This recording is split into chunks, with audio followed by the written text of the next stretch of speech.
Busy, ಒಂದು case ವಿಚಾರದಲ್ಲಿ ಸಖತ್ ಬ್ಯುಸಿ ಆಗಿದ್ರು ಕೂಡ ಗ್ಯಾರಂಟಿ ನ್ಯೂಸ್ನ ಈ ಆಮಂತ್ರಣಕ್ಕೆ ಓಗೊಟ್ಟು ನಾನು ಸ್ವಲ್ಪ ಹೊತ್ತಾದರೂ ಬಂದು ಹೋಗ್ತೀನಿ ಅಂತ ಬಂದವರು ಅವರೇ ನಮ್ಮ ಹುಬ್ಬಳ್ಳಿ ಧಾರವಾಡ ಕರ್ನಾಟಕ ಸರ್ಕಾರ ಮಾನ್ಯ police commissioner Shri N Shashikumar sir. ಅವರು ಕೆಲಸದ ನಿಮಿತ್ತ ಹೊರಡಬೇಕಾಗಿದೆ, ಹಾಗಾಗಿ ಅವರನ್ನು ಗ್ಯಾರಂಟಿ ನ್ಯೂಸ್ ಪರವಾಗಿ ಒಂದು ಚಿಕ್ಕ ಗೌರವ ಕೊಡೋ ಮೂಲಕ ಅವರನ್ನು ಇಲ್ಲಿಂದ ಕಳಿಸಿಕೊಡೋ ಪ್ರಯತ್ನ.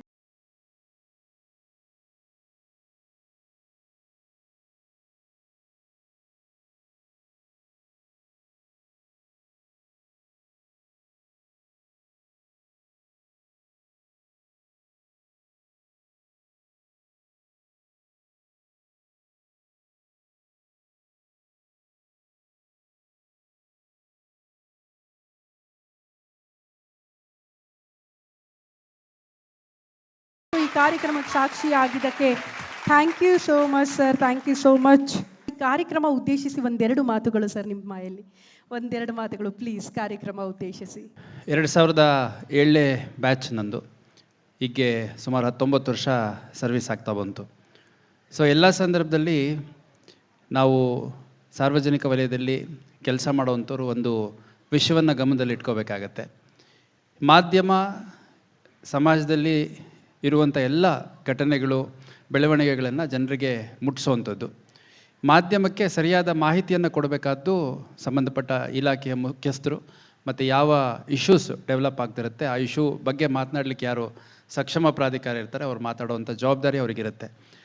ನಾವು ಸರಿಯಾದ ಮಾಹಿತಿಯನ್ನು ಕೊಡದೇ ಇದ್ದಂಥ ಸಂದರ್ಭದಲ್ಲಿ ಅಲ್ಲಿ ಕೆಲವೊಮ್ಮೆ ತಪ್ಪು ಮಾಹಿತಿ ಅಥವಾ ಅಪೂರ್ಣ ಮಾಹಿತಿ ಸಾರ್ವಜನಿಕರಿಗೆ ತಲುಪುವಂಥ ಸಾಧ್ಯತೆ ಹೆಚ್ಚಿರುತ್ತೆ. ಈ ಒಂದು ಮಾತನ್ನು ನನಗೆ ನನ್ನ ಕರಿಯರ್ ಪ್ರಾರಂಭದಲ್ಲಿ ನಮ್ಮ ಹಿರಿಯ ಅಧಿಕಾರಿಗಳು ಹೇಳಿದರು. ಅದರ ಹಿನ್ನೆಲೆಯಲ್ಲಿ ಎಲ್ಲ ಸಂದರ್ಭದಲ್ಲೂ ಎಷ್ಟು ಮಾಹಿತಿಯನ್ನು ನಾವು ಶೇರ್ ಮಾಡ್ಬೋದು ಅಷ್ಟನ್ನು ಮಾಧ್ಯಮಕ್ಕೆ ಸದಾ ನಾನು ಶೇರ್ ಮಾಡ್ತಾ ಬಂದಿದ್ದೇನೆ. ಮತ್ತು ಅದೇ ರೀತಿಯಾಗಿ ಭಾಳ ಒಳ್ಳೆಯ ಒಂದು ಕೋಆಪ್ರೇಷನ್ ಎಲ್ಲ ಮಾಧ್ಯಮ ಮಿತ್ರರಿಂದ ನಮ್ಮ ಪೊಲೀಸ್ ಇಲಾಖೆಗೆ ನಾನು ಕೆಲಸ ಮಾಡುವಂಥ ಎಲ್ಲ ಸ್ಥಳಗಳಲ್ಲೂ ಕೂಡ ದೊರೆತಿದೆ. ಎಷ್ಟೋ ಸರಿ ತುಂಬ ಸೆನ್ಸಿಟಿವ್ ಇಶ್ಯೂ ಇರುತ್ತೆ. ಆ ಇಶ್ಯೂ ಎಲ್ಲ ರೀತಿಯಲ್ಲೂ ಪೊಲೀಸ್ ಇಲಾಖೆ ಮೇಲೆ ಅಥವಾ ಪೊಲೀಸ್ ಅಧಿಕಾರಿಗಳು ಯಾರಿರ್ತಾರೆ ಅವ್ರಿಗೆ ಒಂಥರ ಮುಜುಗರ ಉಂಟು ಮಾಡುವಂಥ ಸಂದರ್ಭ ಎದುರಾದ ಸಂದರ್ಭದಲ್ಲೂ ಕೂಡ ಮಾಧ್ಯಮದವರು ನಮ್ಮ ಪೊಲೀಸ್ ಇಲಾಖೆಯ ಅಧಿಕಾರಿಗಳು ಅಥವಾ ಸಿಬ್ಬಂದಿಗಳು ಯಾವ ರೀತಿ ಕೆಲಸ ಮಾಡಿದ್ದಾರೆ, in the colour of duty, ಒಂದು ಬೋನಫೈಡ್ ಇಂಟೆನ್ಷನ್ಸಲ್ಲಿ ಕೆಲಸ ಮಾಡಿದ್ದಾರೆ ಅಂತಂದರೆ ಅದನ್ನು ಯಾವತ್ತೂ ಸಪೋರ್ಟ್ ಮಾಡಿದ್ದಾರೆ ಅಂತ ನಾನು ಈ ಸಂದರ್ಭದಲ್ಲಿ ಹೇಳಲಿಕ್ಕೆ ಇಷ್ಟಪಡ್ತೇನೆ. ಪ್ರತಿಯೊಂದು ಚಾನೆಲ್ಗೂ ಒಂದು ಫೇಸ್ ಅಂತ ಇರುತ್ತೆ. ಯಾವುದೇ ಒಂದು ಚಾನಲ್ ತೊಗೊಳ್ಳಿ, ಅದರಲ್ಲಿ ಒಂದು ಪ್ರಾಮಿನೆಂಟ್ ಫೇಸ್ ಇರುತ್ತೆ. ನಾವು ರಾಧಾ ಹಿರೇಗೌಡರು ಮೇಡಮ್ ಏನಿದ್ದಾರೆ ಅವ್ರನ್ನ ಭಾಳಷ್ಟು ವರ್ಷಗಳಿಂದ ನೋಡಿದ್ದೀವಿ. ಗ್ಯಾರಂಟಿ ನ್ಯೂಸ್ನ ನೋಡಿದಾಗೆಲ್ಲ ಅವ್ರನ್ನೇ ನೋಡಿರೋದು.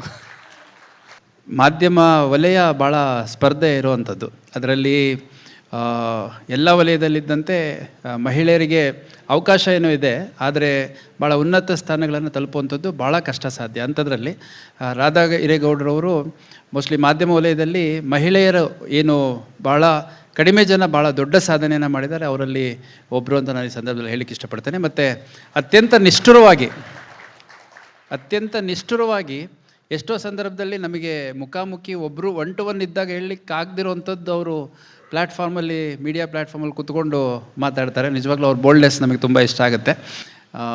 ನಮ್ಮ ಮನೆಯಲ್ಲೂ ತುಂಬ ಫ್ಯಾನ್ಸ್ ಇದ್ದಾರೆ ಮೇಡಮ್.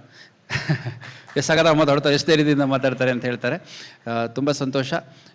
ಅದೇ ರೀತಿ ಭಾಳಷ್ಟು ಜನ ಹನಿ ಗೂಡಿದರೆ ಹಳ್ಳ ಅನ್ನೋ ರೀತಿಯಲ್ಲಿ, ಮತ್ತು ಒಂದು ಜೇನುಗೂಡು ಆಗಬೇಕಾದ್ರೆ ಯಾವ ರೀತಿ ಒಂದು ಕ್ವೀನ್ ಬೀಯಿಂದ ಹಿಡಿದು ಮೇಲ್ ಬೀಸಿಂದ ಹಿಡಿದು ವರ್ಕರ್ ಬೀವರೆಗೂ ಪ್ರತಿಯೊಬ್ಬರು ಸೇರಿದಾಗೇ ಅದೊಂದು ಜೇನುಗೂಡು ಅಂತ ಕರೆಸ್ಕೊಳ್ಲಿಕ್ಕೆ ಸಾಧ್ಯ.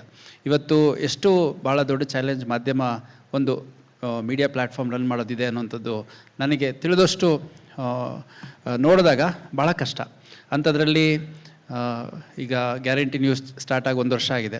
ನಾನು ಹೆಚ್ಚು ಕಡಿಮೆ TV9 ನಮ್ಮ ಕರ್ನಾಟಕದಲ್ಲೇನು ಎಕ್ಸ್ಕ್ಲೂಸಿವ್ ನ್ಯೂಸ್ ಚಾನಲಾಗಿ ಸ್ಟಾರ್ಟ್ ಆಯಿತು, ಅದು ಸೇರಿದಂತೆ ಭಾಳಷ್ಟು ಮಾಧ್ಯಮಗಳು ಬಂದಿರೋವಂಥದ್ದು, ಬೆಳೆದಿರೋದು, ಅದನ್ನೆಲ್ಲ ನೋಡ್ತಾ ಇದ್ದೀವಿ.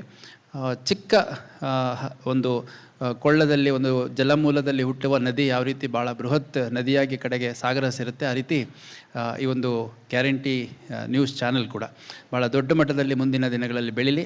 ಅವರಿಂದ ಸಾಮಾಜಿಕ ಕಳಕಳಿಗೆ ಯಾವತ್ತೂ ಲೋಪ ಆಗದ ರೀತಿಯಲ್ಲಿ ಅತ್ಯಂತ ಜವಾಬ್ದಾರಿಯುತವಾಗಿ ಒಂದು ಚಾನೆಲ್ ನಡೀಲಿ. ಅದನ್ನು ನಡೆಸುವಂಥ ಒಂದು ತಂಡ ನಿಮ್ಮೆದುರಿಗಿದೆ, ನಿಮ್ಮ ಜೊತೆ ಇದೆ ಅಂತ ಈ ಸಂದರ್ಭದಲ್ಲಿ ನಾನಾದರೂ ಹೇಳಲಿಕ್ಕೆ ಇಷ್ಟಪಡ್ತೇನೆ. ಮತ್ತು ನಾನು ವೈಯಕ್ತಿಕವಾಗಿ ಮತ್ತು ನಮ್ಮ ಪೊಲೀಸ್ ಇಲಾಖೆ, ಹುಬ್ಬಳ್ಳಿ ಧಾರವಾಡ ಪೊಲೀಸ್ ಇಲಾಖೆ ವತಿಯಿಂದ ಗ್ಯಾರಂಟಿ ನ್ಯೂಸ್ ಅವ್ರಿಗೆ, ಅವರ ಸಂಪೂರ್ಣ ತಂಡದವರಿಗೆ, ಅದರ ಯಾರು ಈ ಹಂತಕ್ಕೆ ತರಲಿಕ್ಕೆ ಕಾರಣಕರ್ತರಿದ್ದಾರೆ ಎಲ್ಲರಿಗೂ ಅಭಿನಂದನೆಗಳು ಸಲ್ಲಿಸ್ತಾನೆ ಮಾತು ಮುಗಿಸ್ತೀನಿ. ಜೈ ಹಿಂದ್, ಜೈ ಕರ್ನಾಟಕ.